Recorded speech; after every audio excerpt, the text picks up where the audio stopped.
Well, hi, welcome to the latest instalment. Missed a day yesterday. Obviously, had too much on with the lockdown, but gave you all a chance to catch up with the first 4 or 5 episodes. So, we're going to pick it up here today. I'm also going to skip on 1 month. Last month, we were looking at, I was down on the Huntsville with the team, practicing with Barnsley. It was my first ever trip with Matt Godfrey. I had a great time. And that was the team fishing aspect that I covered in the last month. But because the last 2 or 3 have been team fishing focused, thought I'd skip on because for the December 2008 issue, I'm talking all about Whiteacres. So something a little bit different. Thought it might be nice and interesting to talk about. Now, what is interesting about Whiteacres is that I used to go there all the time and I absolutely loved it.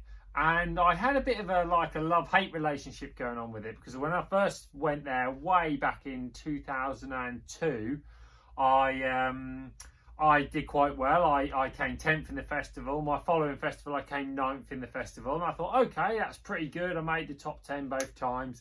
And then I went through a period where I really struggled to find my way in. Now, it's not really an excuse or anything, but there wasn't many young anglers went. You know, I sort of was the youngest by far, and I must admit I was out of my depth. You know, like I sort of got caught in the trap of blaming the pegs and starting to think that I knew what was happening when I didn't know what was happening. I should have been fishing my pegs more often. And then this is quite an interesting point, because this is 2008.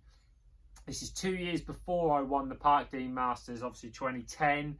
And then from that point on, I was in the final every year until I stopped going, which I think was 2018. So 7 years on the bounce. And, you know, I found a lot of consistency there. I won 2 festivals as well.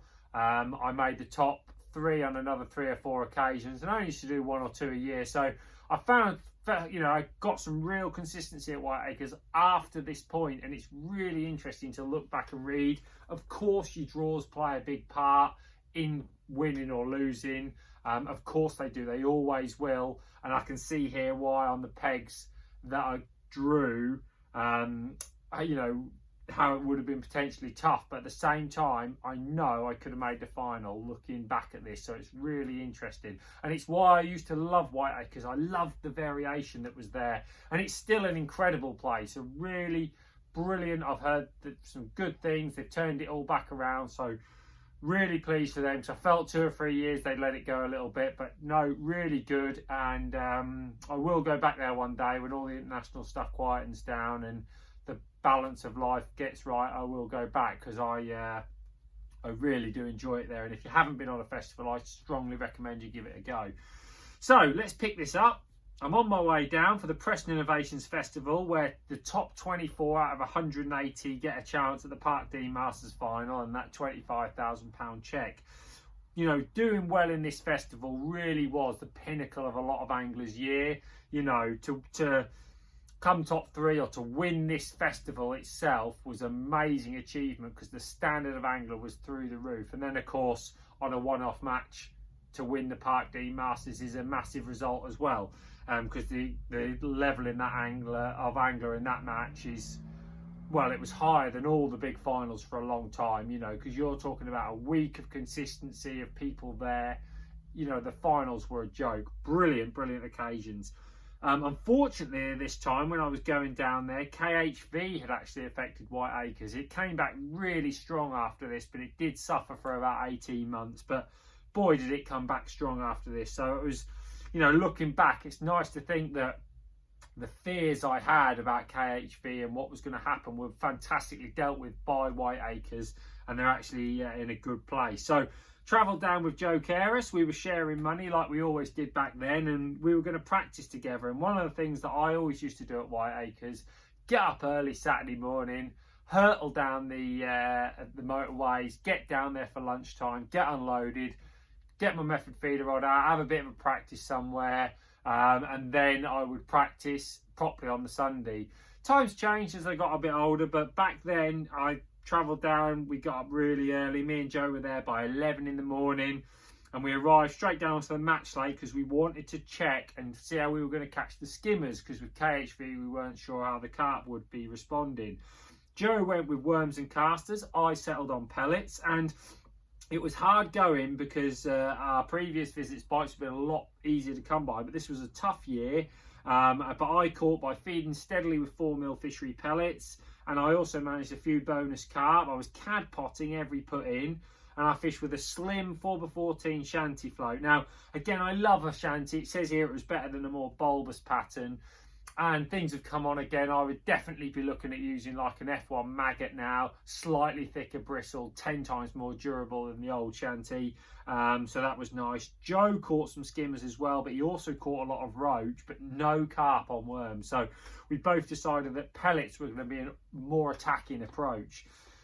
The next day went down to Twin Oaks, and again, lots of things were being tried. What I found interesting here was everybody used to fish meat. It was an out and out meat job, and I actually went down on this practice day and fished corn and caught a lot of carp, so I felt really confident. I drew in rotation C for the week. I had Harry Billings, Simon Fry, Simon Colclough, Kieran Rich, Paul Holland, Steve Saunders, Simon Gall, Rob Wootton, loads of great anglers, but that was the same for every group. Let me tell you now, it wasn't just my group, loads and loads of great anglers. And we were also going to a new lake known as Trewaters. Now, I've got a little bit of an opinion on Trewaters, which I'm obviously entitled to have. I personally believe that Trewaters was a slight backward step in the festivals because the lakes are quite small, and they were very similar to a lot of lakes that you find around the country. I think the massive appeal to me for going to Whiteacres was that I could go to Belingi, a brilliant carp lake. I could go on the Big Match Lake, which was a very interesting, diverse lake. Twin Oaks were good carp and F1 lakes, and again, decent sized lakes.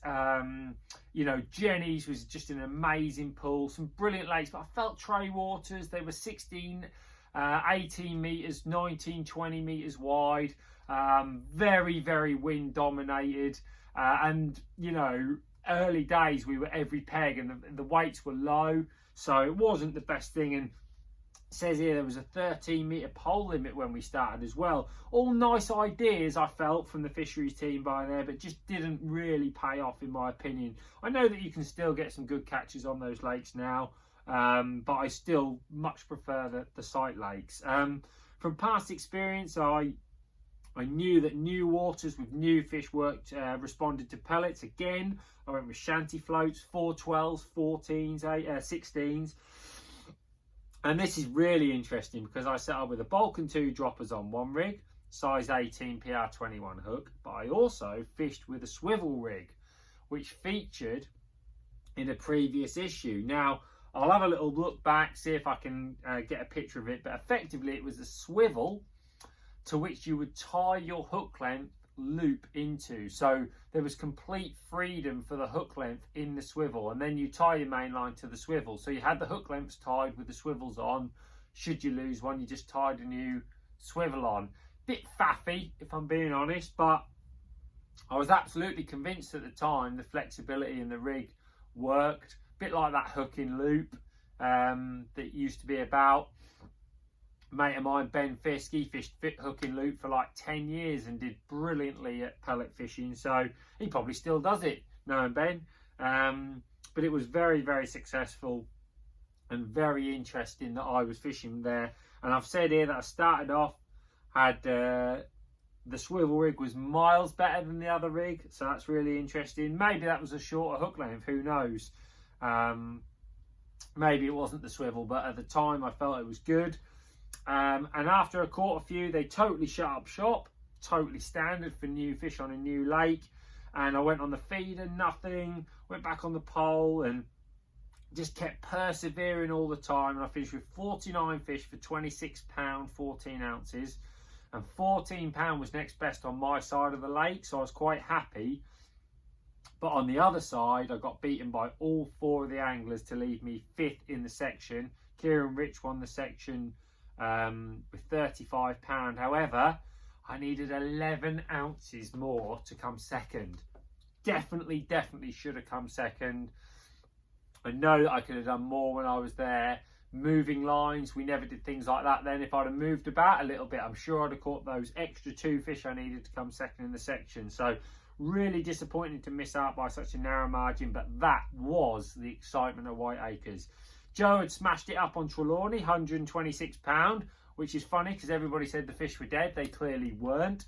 And that was brilliant. We had a few beers in the evening. Day 2 off to Porth. Can't begin to tell you how much I love Porth. Obviously, fished Porth every year since 2002. Had some cracking results, really enjoyable days fishing, some really big weights, so very, very good, really enjoyed them.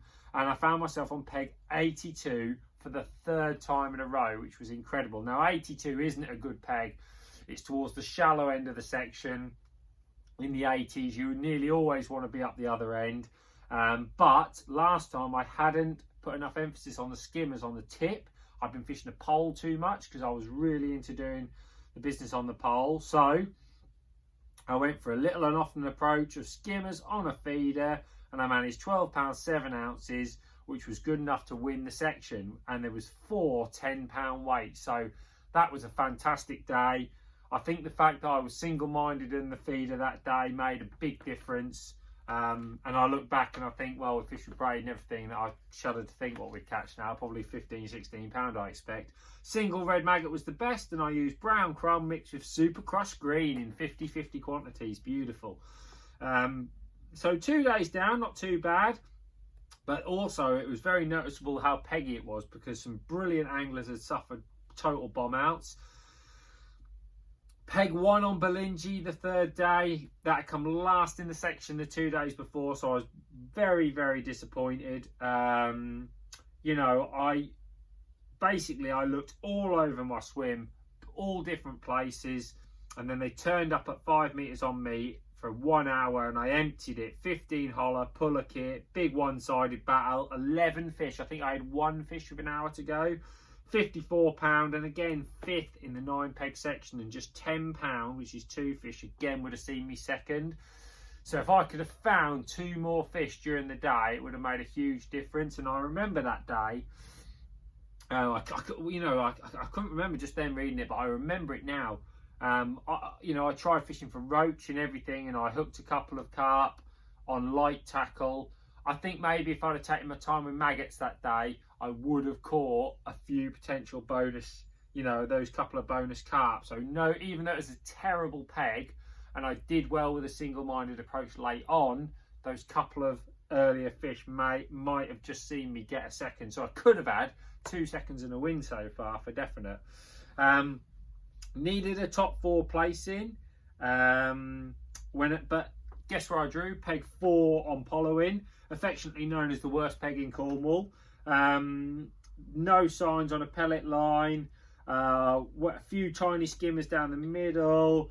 There've been some carp caught elsewhere in the section, and then 2 minutes to go I've had a small carp which has weighed me 16 pound 12 ounces, which was enough for 4th in the section just to keep me in the hunt. I don't know if I could have done a lot that day. I think thinking back, I know from memory there was always a big carp at the death there. Maybe not just the one, maybe a proper focus down the margins for the last 30 minutes might have seen me catch one of those big carp that could have made a difference. But that is an atrocious peg, and at that time it was fishing really badly. The last day took me to Python, which is a small lake, and I found myself pegging it to Kieran Rich. Lovely guy Kieran. Kieran and me both had an outside chance of making the final. We were both on the same point, so we both needed a section win, so really interesting. I'd drawn peg 8, Kieran was on 9. My peg was about 17 metres wide, and Kieran's was a bit wider at 21, and I'd say mine was definitely the better peg because I could get closer to the far bank. This had been dominated every day by the main bay to our left, a big bay where they'd been catching F1s shallow. So we knew we weren't going to catch F1s where we were, so opted for early carp and then hopefully some skimmers on this pellet line. We both caught a carp early, and then I added a goldfish, and we just weren't getting anywhere. So came back onto the shorter line. Kieran fished meat, I fished pellets, and we had 2 more skimmers, very similar, really steady, nothing particularly good, but I was very steady with the feeding with a cad pot. Managed to catch a few more skimmers and 2 last gasp carp, and I weighed 29 pound 12 ounces, and I had 20-pounder skimmers in that, and £35 won the section, and I was second. So I was £5 behind. I suppose even that was possibly doable. Wasn't quite good enough. 32nd place with 29 points. So one more point and I would have definitely made the final, because I had consistent middles. I didn't have a bomber. So those ounces really did cost me. And I remember thinking at the time, I just can't get over the line. I cannot get over the line. Yes, they were poor pegs. I'd like to think that I certainly would have qualified as time went on off those pegs, as I developed as an angler. But really close. Team fishing background helped me get those sort of mediocre results, and that's a lot of the brilliant anglers who were there had that sort of background to push them over the line and get in the final. Harry Billing won this festival with 5 wins, and Adam Wakelin took home the check to Mansfield, where his local pub were really chuffed. So that was a time when Preston Anglers had won it 3 years out of 5, and I was to then win it 2 years later. So it was an amazing time, really, and really interesting to look back at that at White Acres and how much, I could have ducked and dived. And I just loved those festival weeks. You know, they really were great times, and something that I really do hope to do again in the future. So maybe I'm going to dwell on a few past White Acres trips. I'm sure in this series we'll come across the big win, so that'll be an interesting to look back at that week from 2010. Haven't thought about that for a while, so that'll be nice. Hope you've enjoyed today's instalment, and I will catch up with you again probably tomorrow, but no doubt in the near future.